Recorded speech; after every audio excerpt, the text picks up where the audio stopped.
Hoje o tema da aula assim, descubra onde que a igreja se apostatou da fé.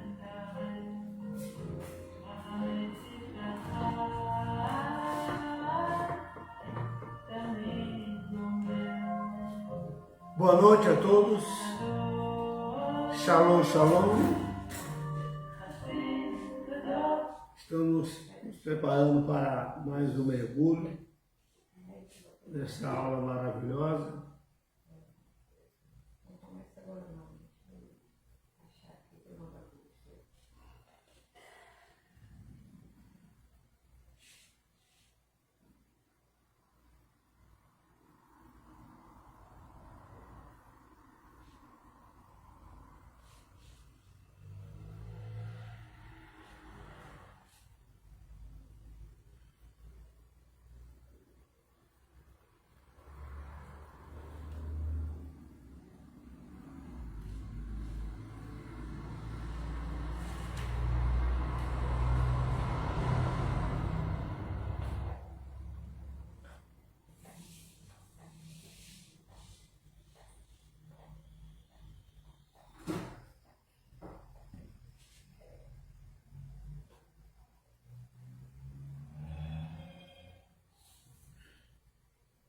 Pronto aí?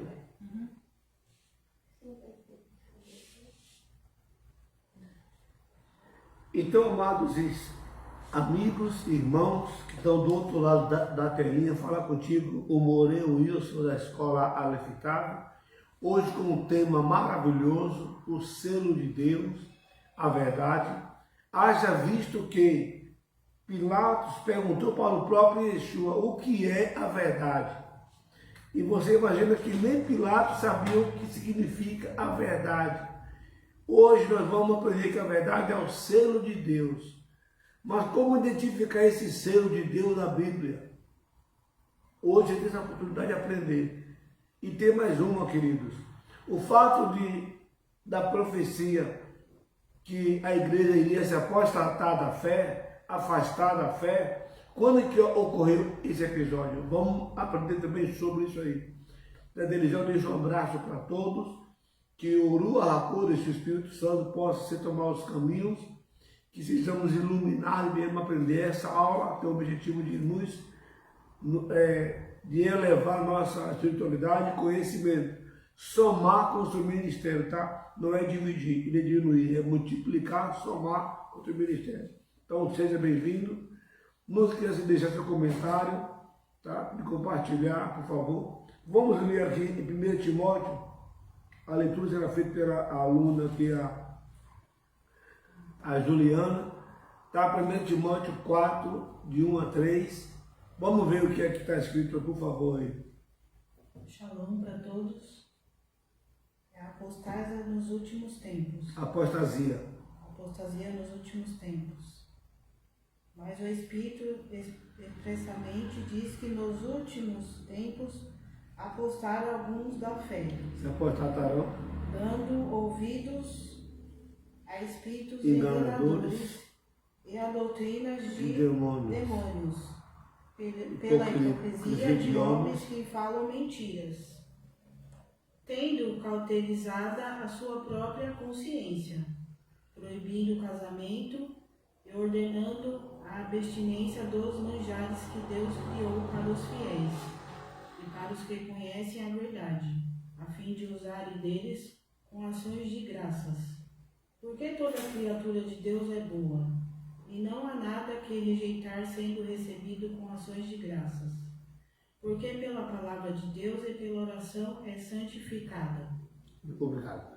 Então foi lido aí o texto de abertura sobre a apostasia, né? É 1 Timóteo, Paulo escrevendo. Mas o Espírito expressamente diz que nos últimos tempos, olha bem, Eduardo, alguns se apostatarão da fé, dando ouvido a espíritos enganadores e doutrina de demônios. Olha bem, viu? Que tempo foi esse que aconteceu isso? Vamos ver? Pela hipocrisia de homens que falam mentira, tendo cauterizado a sua própria consciência, proibindo o casamento. Qual é a religião que temos hoje que proíbe o casamento? Católica. Padre não pode casar. Entendeu? Padre não pode casar. Então vamos lá. Os que conhecem a verdade a fim de usar deles com ações de graça. Nós vamos ter muitas referências bíblicas e eu vou convidar você para nós mergulharmos aqui. Então vamos lá. Dobre bem a sua atenção. O objetivo aqui é provar que os apóstolos, abre em Atos 3:1, por favor. Pode ajudar aí também, Samuel, não sei se ela vai conseguir. E Atos 21:20. Eu estou te dando referências bíblicas para você entender que a nossa aula a base é fundamentada na palavra de Deus. Okay? Então, o objetivo aqui é provar que os apóstolos e a primeira geração de discípulos mantinham o costume da Torá, ou seja, a história da igreja, ela mantinha o costume da Torá, obedecia-se às leis e os mandamentos. Em Atos 3:1, que está escrito aí, filho.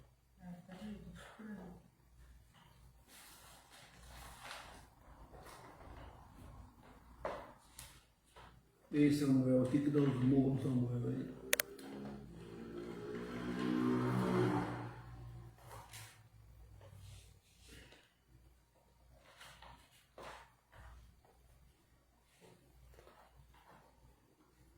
Achou aí?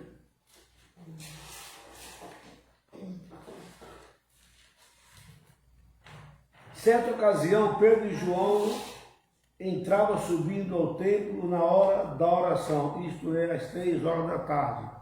É um costume do ritual de oração, costume judaico. Em Atos 21:20, nesses livros mostra o comportamento dos apóstolos, comportamento judaico, ok?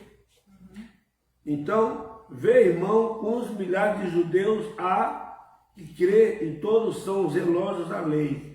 Vê que os apóstolos aqui estão falando que os irmãos zelavam dos mandamentos, zelavam da Torá, zelavam, viu? Então, vamos lá.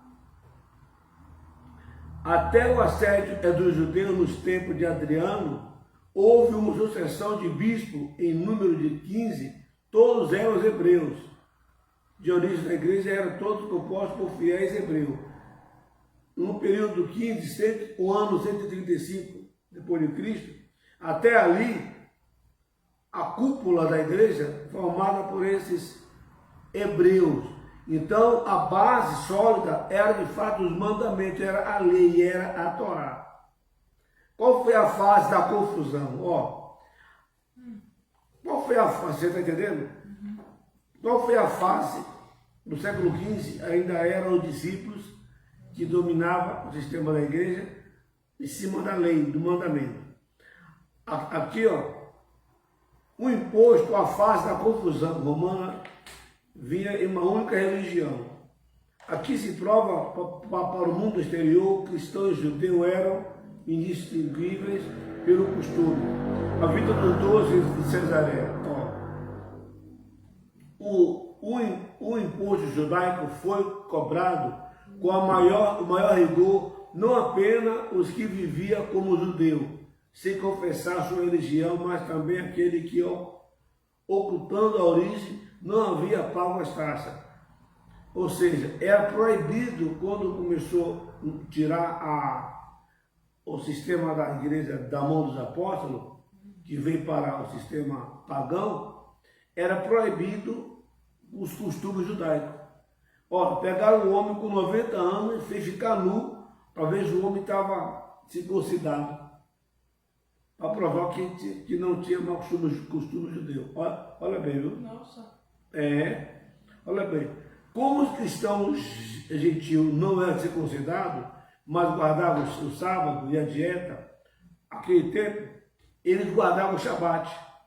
E a dieta, quer dizer, comia só comida caché. Comida que era liberada pela Bíblia. Entendeu? É pela Torá. Mas vamos lá. No 10º ano de Cômodo, Victor sucede Eleutério em Roma, Policrates em Éfeso, enumerados somente aqueles cuja ortodoxia na fé chegou escrito até nós. A ortodoxia passa a ser definida pelo bispo gentil de Roma. Pronto, ortodoxia, a ordem da religião, passou a ser agora definida pelo bispo de Roma e Alexandria, excluindo as vozes que mantinham o costume original. Ou seja, houve um concílio, agora é do nosso jeito. Sim. A resistência é Policrata, Eusébio. Olha bem, a igreja de toda a Ásia pensava que era preciso guardar o 14º dia. A Páscoa, instituída pelo próprio Deus, é no 14º dia do mês de abril, ou no mês de Nissan. Entendeu? Para a Páscoa. Aí Policrato seguia o instinto que era necessário guardar o costume, que não era necessário guardar o costume primitivo, como Filipe e os 12 apóstolos, João, que repousou em Éfeso. Agora veio, pareceu-nos indigno seguir os costumes dos judeus. Olha o que eles resolveram no concílio. É indigno seguir os costumes dos judeus. Começou mudança. Então, aqui, queridos irmãos ouvintes, em 360 depois de Cristo, veio no cânon 29 do concílio de Laodiceia, veio a apostasia, veio a quebra do vínculo da fé genuína entre Deus e a Torá, e agora entrou o costume de homens maus. Lembra que você leu aí? Homens maus, mentirosos, conduzidos por espírito de demônios, correto? Parecia-nos indigno seguir os costumes judeus. Não temos nada em comum com a multidão detestável dos judeus, pois recebemos de nosso Salvador um caminho diferente. Ao que ele é decretado, que receber de Deus, de nosso Senhor, um caminho diferente. Agora, como é que pode? Se Deus instituiu um caminho, Deus vai trazer confusão? É um caminho só, correto? Não. Bem, houve a proibição porque a prática ainda existia. No concílio de Laodiceia, 360 depois de Cristo, no capítulo 29, olha bem, a proibição das festas. Não é permitido celebrar as festas. Em Levítico, a gente estava assistindo aí, em Levítico 23, Hashem fala ao povo de Israel, na sua palavra, que as festas são as festas deles. A festa é de Deus, instituída para nós, que através das festas, Deus se revela a nós e nos abençoa, e nos conecta direto com Ele. Aí chega esse concílio e cancela as festas. Olha bem, não era permitido as festas. O fechamento para o público, se você rejeita as heresias desse bispo... Está falando aqui, né? As festas solenes do Senhor, né? Exato, está vendo aí? De que são as festas? De Deus. De Deus. Aí o homem vem e fala que não é para fazer mais. Você está entendendo? Então, vamos lá então. O fechamento para o público, se você rejeita as heresias desse bispo, porque aceita a mudança do costume que eles fizeram. Se qualquer bispo consagrar uma igreja em relíquia, os ossos do mártir seria deposto. O batismo. São conduzidos por nós a um lugar onde haja água, são regenerados. Deixa eu ver. Naquele tempo, eles definiram que a palavra do Papa era que era válida. Então está aqui, o pontífice, que é o Papa, é romano, né? Tem sobre a igreja um poder pleno, supremo. Ou seja, não se podia ler a escritura, estudar. A língua da época era o latim. Então, escuta bem, O que ele falar era. Eu não podia contradizer a palavra do Papa. Entendeu? Então o pontífice tem sobre a igreja o poder pleno, supremo, universal. Mas por que aconteceu isso? Por causa das brigas lá? Justamente porque eles tiraram a direção da igreja da mão dos apóstolos, né? Entendeu? Deve olhar para o bispo como se fosse o próprio Senhor. Nas vestes do Papa tem uma frase, Vicarius Filii Dei. Ó, representante de Deus na terra, filho de Deus na terra, negócio assim. Olha bem. Então você entendeu como é que ficou a situação aí? Sim. Então nós estamos vendo que nesse ano, no século XV, veio a apostasia. Os discípulos outrora, eles praticavam o Shabat e cumpriam as leis bíblicas, a Torá, certo? Veio Eusébio, veio o conselho de Laodiceia e aí tirou o governo e implantou o propósito dele. E isso também está em 1 Timóteo, acho que é 3, se não for de memória, confere aí. 1 Timóteo 3. Que é interessante. A falsa doutrina e o evangelho da graça. Vê aí. Combate. Lê, Tá vendo?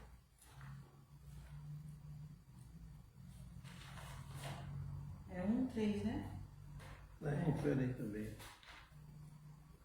Como te roguei quando parti para Macedônia, que ficasses em Efésia. Nesse não, filho. Nesse não? Não.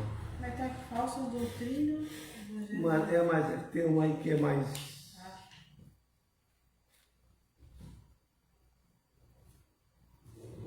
Vamos lá. 1 Timóteo. 1 Timóteo, se ele está me assistindo aí.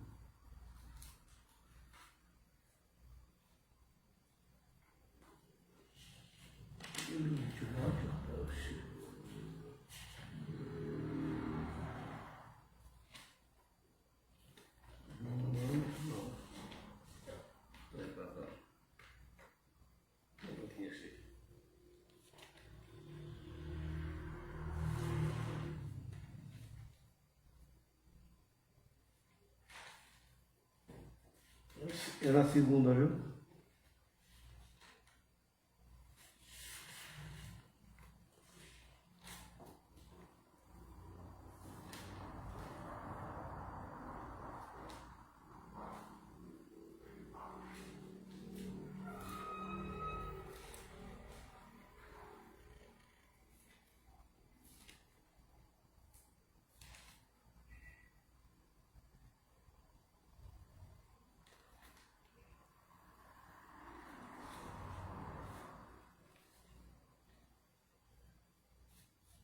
Olha que interessante, viu, João?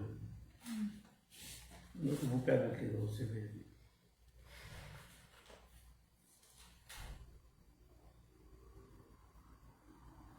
2 Timóteo 2.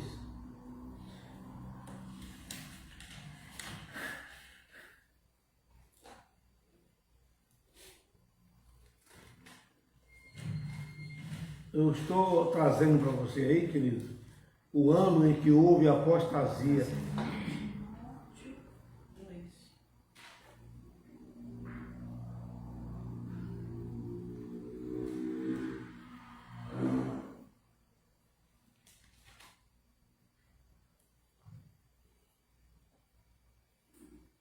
Primeiro Timóteo 4. É primeira ou segunda? 1 Timóteo 4, apesar que você já leu já, né?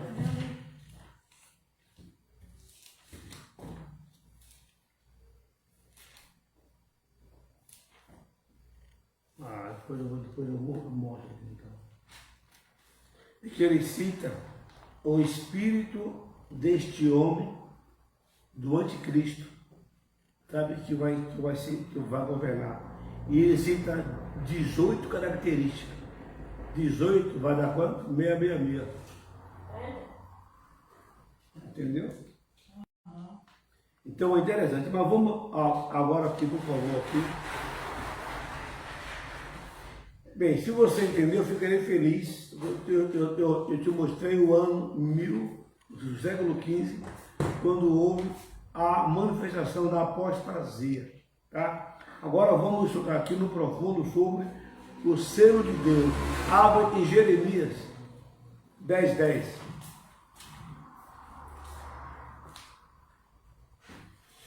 Jeremias 10:10. Mas o Senhor, Deus é a verdade, Ele mesmo é o Deus vivo, o Rei eterno. O seu furor treme a terra, e as nações não podem suportar a sua indignação. Bem, Jeremias está dizendo que Deus é a verdade. É assim? Eu leio de novo aí. Jeremias 10:10. Mas o Senhor, Deus é a verdade, Ele mesmo é o Deus vivo, é o Rei eterno. Do seu furor treme a terra. Então vamos lá. Então a nossa aula falando sobre o selo de Deus, né? Se estamos na verdade, vamos ver se estamos na verdade. Bem, Jeremias expressa que Deus é a verdade. Aí a minha pergunta é, o que é a verdade? Porque o próprio, quando Pilatos perguntou para Yeshua quem é ele falou a verdade. Aí Pilatos perguntou, mas o que é a verdade? Então percebe que nem todo mundo conhece a verdade. E hoje criou a moda da sofisma. O que é sofisma? Sofisma é pegar uma mentira, transformar em verdade e levar como fosse verdade. E aquela mentira fica verdade até hoje. Entendeu agora? Então é preciso você entender se você está na verdade ou não está na verdade. Então vamos lá. O caráter de Deus descreve Deus como fiel, justo, reto, imutável, né? O selo de Deus é a verdade. O selo de Deus é o quê? A verdade. Bem, na simbologia das letras, porque na escola alefitada você estuda no original. As letras que compõem a palavra verdade é o Aleph, tá? É o Mem e o Tav. A primeira letra, né? É, exatamente. Isso aí. O Mem é a letra do meio do alfabeto. Exatamente. E o Tav é a última letra do alfabeto. Não, a Tav é a última letra. Então, a última. O Mem não é a letra do meio. É do meio da palavra verdade, né? Sim. Então, vamos lá então. Então, essas três letras, para você entender, elas conseguem ficar em pé na linha da escrita. Olha que interessante. Ela tem firmeza. Toda verdade ela tem firmeza. Ela é uma verdade por si só. Mas quando eu falo a palavra mentira, no hebraico, sheker, as três letras, elas não têm equilíbrio. O shin não se equilibra, o kof não se equilibra e nem o resh. Isso quer dizer o quê? Que a mentira tem a perna manca. Ela não vai longe, correto? Então, vamos aprender, é muito importante o que vocês estão vendo aqui. Qual a primeira letra Aleph? Meia, última letra Tav, alfabeto hebraico, representa que a verdade abrange tudo que é o começo e o fim. O que é a verdade? É algo que abrange começo, meio e fim. Mas eu quero que você entenda uma coisa. O segredo por trás de cada letra, que eu vou te passar daqui a pouco. A estabilidade das letras, já te falei aqui, que ela se sustenta. Já a letra mentira não se sustenta. A verdade com justiça, a verdade na visão judaica não é apenas uma intelectual, ela deve ser justa, reta e alinhar-se com a Torá. Não existe verdade se não for alinhado com a palavra de Deus. Não existe eu trazer um conteúdo fruto da minha imaginação e eu achar que é verdade.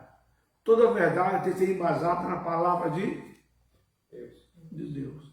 Para ser verdade, tem que ter palavra de Deus. Na visão judaica, é verdade, é dinâmica, multifacetada, exigindo integridade total, fidelidade ao compromisso, sendo um reflexo da natureza eterna de Deus, ponto-chave da visão judaica sobre Jeremias 10:10. Deus é a verdade. Deus é a verdade. No momento que eu não ando na verdade, eu não ando com Deus. Acabou, né? É monoteísmo em confronto, o contexto de Jeremias 10, de 1 a 16, é uma crítica severa ao costume das nações pagãs, que cultua ídolo de madeira, de metal. Jeremias reforça que enquanto os ídolos são criados por artesão, não tem vida. Deus é o Criador do céu e da terra. Deus vivo e eterno, diferente da divindade pagã que desaparecerão.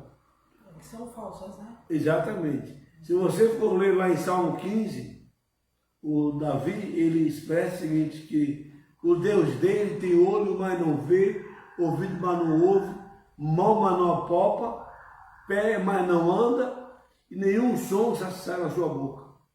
Torna semelhante a eles todos que os servem. Né? Então vamos lá então. A expressão rei eterno ou rei das nações reforça a visão de que a soberania de Deus não é limitada a Israel, mas o universo.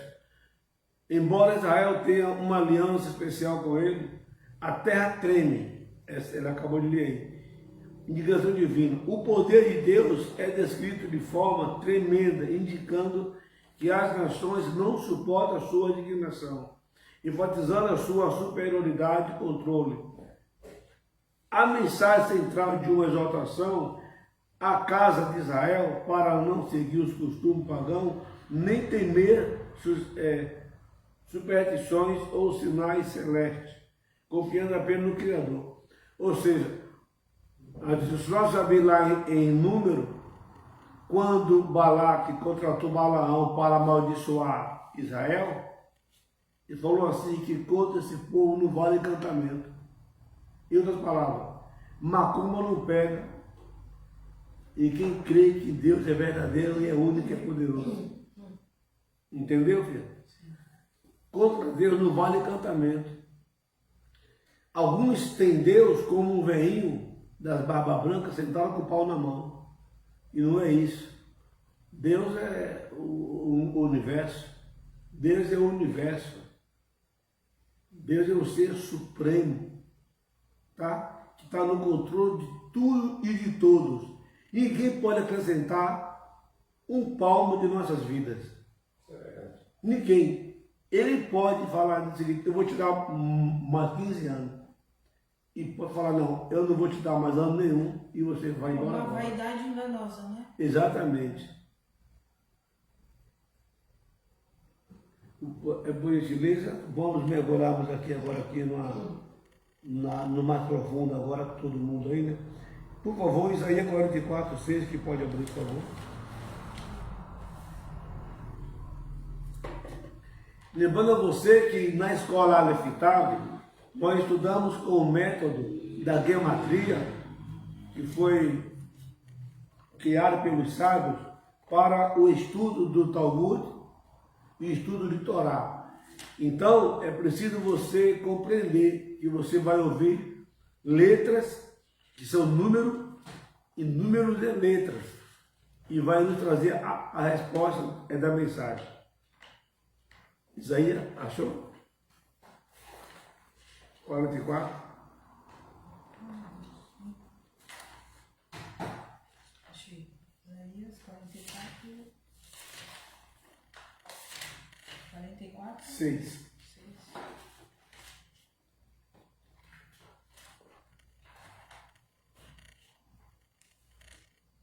Assim diz o Senhor, Rei de Israel, o seu Redentor, o Senhor dos Exércitos, eu sou o primeiro, eu sou o último, e fora de mim não há Deus. Bem, ele é o primeiro e é o último. Qual é a primeira letra do alfabeto hebraico? Qual a primeira letra? Aleph. Então, quem é esse Aleph aí? Sim. É o próprio Deus. O próprio Deus. E quem é a última letra aí? Tav, né? Tav. Que também quem é? O quê? Também o que significa? O próprio Deus. o próprio Deus. Você viu que a verdade é, irmão? Dentro da palavra, da etimologia da palavra verdade, emite. Isso. Dentro da palavra emite, a primeira e a última letra representa o próprio Deus. Porque Deus ele dá início e Deus ele dá o fim. Vou repetir. Deus ele dá o início e dá o fim. E no meio que ele tem aí? O men. Amém. Então, o men é uma letra de valor 40. Vamos aprender onde é, o que é que essa letra vai nos ensinar. Por favor, é muito forte. Então, vamos lá, querido. A letra men, que é a letra do meio da palavra verdade, se você anotava aí, né? Daqui a pouco você vai ver essa letra aqui na lousa. A letra men, ó, ela existe duas letras, uma aberta e uma fechada. A fechada, ela está oculta, não nos foi revelada, representa a Torá. Porque a letra men é a letra da água. Mem é a primeira palavra que uma criança fala quando ela nasce. Mamãe. Mama. Porque ela é gerada dentro da água, criança. A primeira palavra que a criança fala é mãe. Mamãe. Men. Em qualquer língua do mundo, a primeira palavra é men, porque ela foi gerada dentro da água. E o que é água? Que representa a letra men, que está no meio da palavra verdade. A água como um portal. Ou seja, ninguém pode passar para o outro lado se não passar pela água.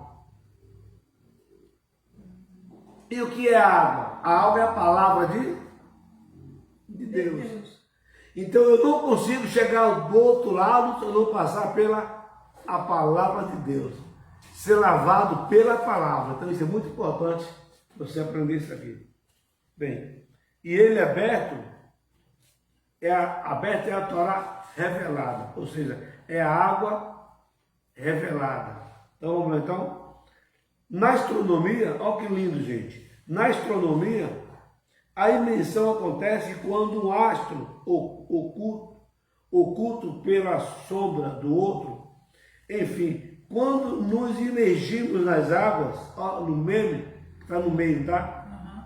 Está no meio. Quando nós imergimos, mergulhamos na água batismal do Mikveh, ó, a Torá, o Tevilá, somos vistos por Deus como um astro.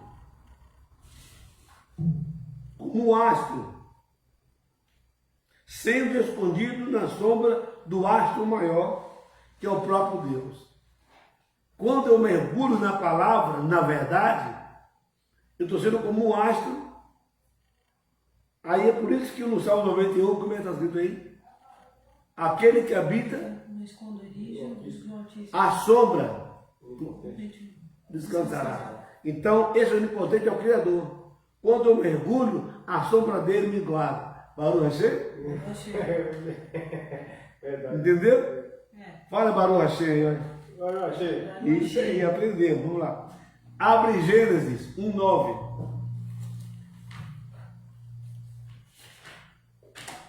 Eu não vou passar para o outro lado, eu vou passar pelas águas.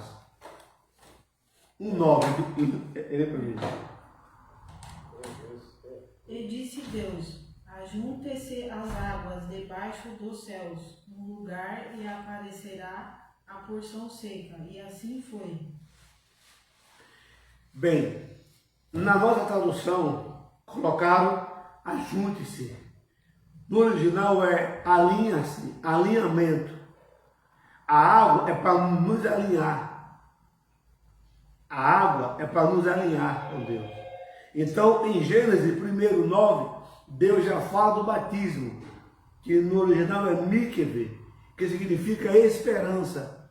Todos que passam pelas águas têm uma esperança, não tem? Com certeza. Não tem? Então, vou repetir. Gênesis 1:9 fala de batismo, de alinhamento. Junte-se as águas, alinha-se as águas. Então, ali fala de batismo. Quando nós aceitamos, mergulharmos na palavra, nós estamos nos alinhando com Deus. Quando Israel passou no Mar Vermelho, estava se alinhando. Quando o povo passou sob o governo de Josué, estava também se alinhando com Deus. Então a água serve como um portal para nos alinhar com Deus. Não tem essa de sentir você pode falar, não. Você tem que aceitar a palavra. Já que você aceitou a palavra, você tem agora que se alinhar. Descer o tanque batismal. Barulho, tem? E a raiz da palavra alinhamento, que é Ikavu, é esperança, como eu já falei aqui. Que passa pelas águas tem esperança, sim ou não? Sim. É automático, né? Todo que recebe a fé e fala, não, eu quero descer as águas. Você tem esperança. Vida renovada, né? Isso, com Deus, né? Exatamente. E ficar alinhado com Deus através das águas. Isso é muito importante, hein? Ó, Mem é a letra da água. Maim, simbolizando primavera da Torá. Olha que interessante. Assim como a água é uma nascente crescente de uma fonte subterrânea, correto? O rio Tietê nasce lá no Jardim Tietê, não foi na memória, é isso mesmo, não? No interior de São Paulo. No interior de São Paulo. E é o rio que cruza o maior estado do Brasil. Só que lá no interior de São Paulo ela nasce cristalina, potável, Você pode até beber água lá. banho e tudo. Mas a minha pergunta é, de onde essa água vem? Pega a visão aí. De onde essa água vem que corta todo o estado de São Paulo? Assim é a Torá. Quanto mais você estuda, mais jorra a água do conhecimento. E de onde vem o conhecimento da Torá? Da fonte. E qual é a fonte? O próprio Deus. Lá no Rachê? Então vamos então. Uma fonte desconhecida revela-se no mesmo, acontece com a misteriosa fonte que é Deus. Essa corrente que flui da sabedoria interior pode ser expressa através de dom da fala. A água não jorra lá no interior, no cruz aqui, ela não traz benefícios para toda a região? Traz ou não traz? Sim ou não? Sim. A gente não toma dela? Então, Assim também, a água da Torá, cuja fonte é o próprio Deus, nos traz o benefício da fala. O benefício da fala. Benefício da fala. E o benefício da fala, ela depende muito da sabedoria. Porque Yeshua ensinou o quê? Que a boca fala, que o coração está cheio. Eu perguntar e você responde. A boca fala que o coração está Cheio. Se o coração não tem essa água, vai falar o quê? Asneiras e besteira. Aquela pessoa maldizente e pessimista, odiado, entendeu? Incompleto, se torna uma pessoa depressiva, porque ela não está tomando da água da fonte. Então, a fonte que brota essa água da Torá, a nascente é o próprio Deus. Quanto mais nós tomamos dela, mais nós usamos o dom da palavra. E aprendemos o que no sábado? Que se eu tenho o dom da fala, eu devo usá-la no aconselhamento, na administração, no ensino. E se eu não tenho, e se eu pego esse dom da fala e eu uso ela errado, maldizendo as pessoas, semeando contenda, confusão, olha que terrível. Você que não sabe, por causa desse dom da fala, a irmã de Moshe, que é Miriam, ela foi ferida na testa e atrasou a obra missionária no deserto por 7 dias. Muitas das vezes, irmãos e minha irmã, você procura um monte de igrejas, um monte de profeta, um monte de, sei lá o que você pode falar aí, querendo a cura dessa lepra. Mas a cura dessa lepra ela só vai vir quando você fizer o verdadeiro arrependimento, se arrepender dos seus pecados e aceitar o senhorio da palavra na sua vida. Baruch Hashem? Então você se torna curado. Lembre-se, outro episódio, ela foi ferida na testa e ficou longe do arraial por 7 dias.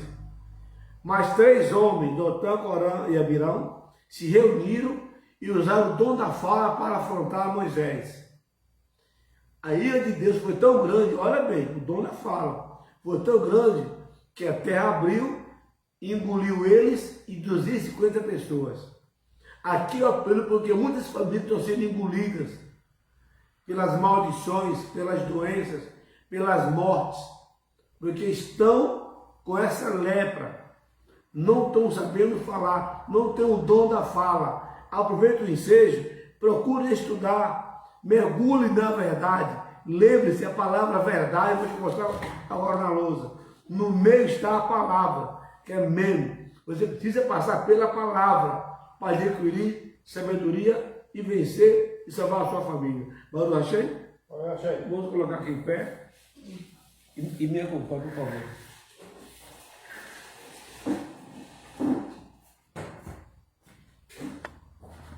Interessante, né, gente? Sim.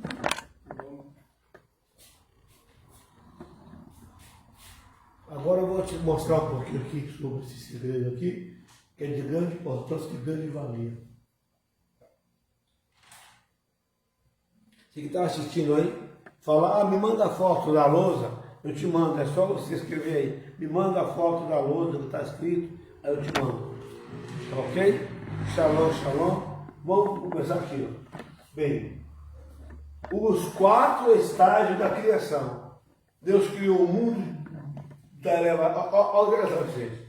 Deus criou o mundo da elevação, o mundo da criação, o mundo da formação e o mundo da ação. 4, certo? Bem, representa as 4 letras do tetragrama, que é Yud, Re, Vav, Re. Conhecido como Yahvé. O nome do Criador. 4 letras representam os 4 níveis, estágios da criação. Agora, aqui, ó, no conceito da palavra Emet, fala Emet, que é a palavra verdade. Emet, ó, a letra Aleph, a letra Mei, a letra K. Fala aí. Letra essa. Você sabe, rapaz. A primeira letra, vamos? Sim. Aleph. E esse aqui? Você sabe, meu melhor. Aleph, Mei. Mei. Tava. Ótimo. Então, preste atenção. As 3 letras que formam a palavra verdade. O que é a verdade? Vamos aprender? Ó. Aleph, Mem e Tav. Aleph e Tav é a primeira e a última letra. E Yeshua não falou alfa e ômega, tá, querido? Traduzido para nós como alfa e ômega. Mas ele citou Aleph e Tav. Então isso aqui, ó. Aleph e Tav. E o meio está o Mem. Agora vamos lá. Quando eu pego a palavra Aleph e Mem, é a palavra Em, que é mãe. Que significa o quê? O início do homem. O homem inicia onde? Quando nasce, né? E nasce de quem? Da mãe. Então, a palavra verdade, essas 2 letras aqui, ó, ela forma a palavra mãe. O início do homem. Interessante, né? Do homem. Mas quando eu junto aqui, ó, daqui para cá, o Mem e o Tav, forma a palavra Met, que é morte, que é o fim do homem. Então, a palavra verdade significa o início do homem e o fim do homem, cujo controle está na mão de Deus, do Aleph e Tav. Interessante, né? Então, vamos prosseguir aqui. Dentro da gematria, que é número, olha bem, esses valores aqui. Tav 400, Mem 40, Aleph 1. dá 441. Quando eu somo por ele mesmo, vai dar 9. 9 significa vida. Quanto tempo é para nascer uma criança? 9 meses. Então significa vida. Yeshua. Então interessante. E a letra Tete, da palavra Tove. Como se fala assim, Boker, Tove, um bom dia. Deus falou, e criou Deus e disse que era bom. Né? Tove. Olha como a palavra verdade ela é boa. É boa, não é? Tá aí, tá vendo? Outro significado também, ou melhor, sentido da palavra é verdade.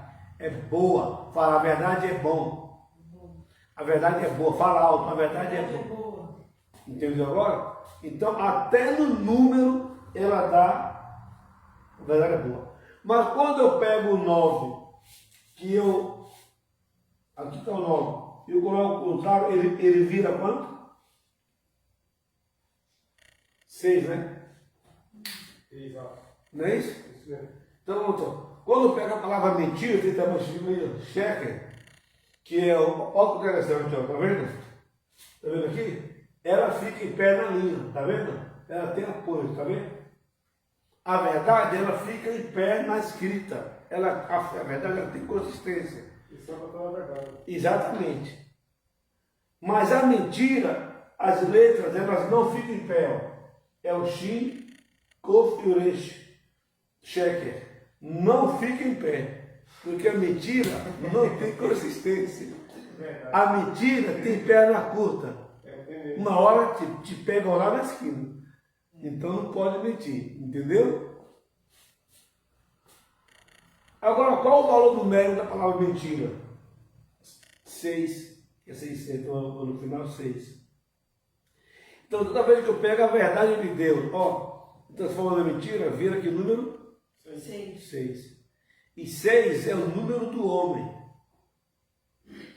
6 é a letra vale que conecta.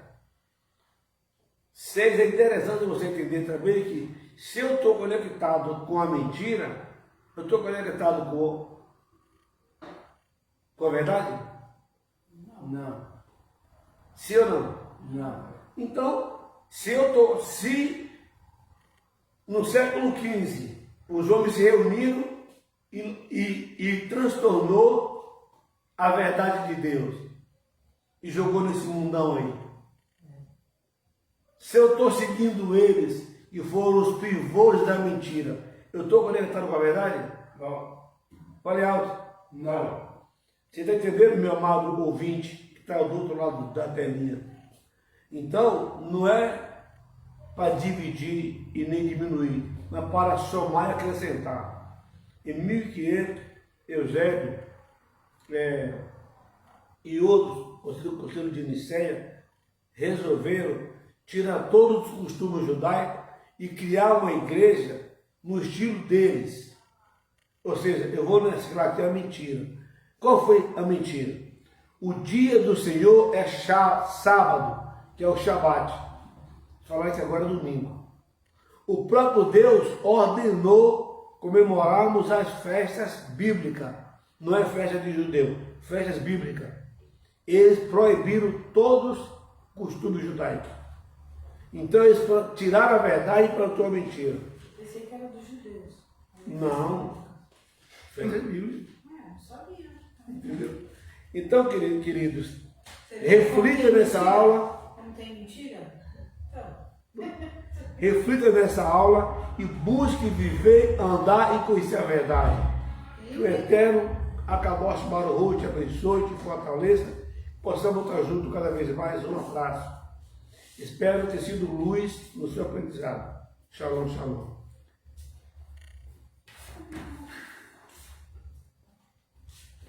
Você viu lá as festas do Senhor? Então, as festas bíblicas é festa de Deus. Essa Bíblia, né? Exatamente. Não é festa do judeu. É igual os judeus. A gente fala dos Judas, que tipo matou Jesus. É. Então, Nada a ver. é uma mentira, o homem que inventa. Esse aí, ó, eles colocaram tudo. Quem traduziu, colocou Judas como traidor justamente para causar essa repugnação dos judeus. Os judeus. Entendeu?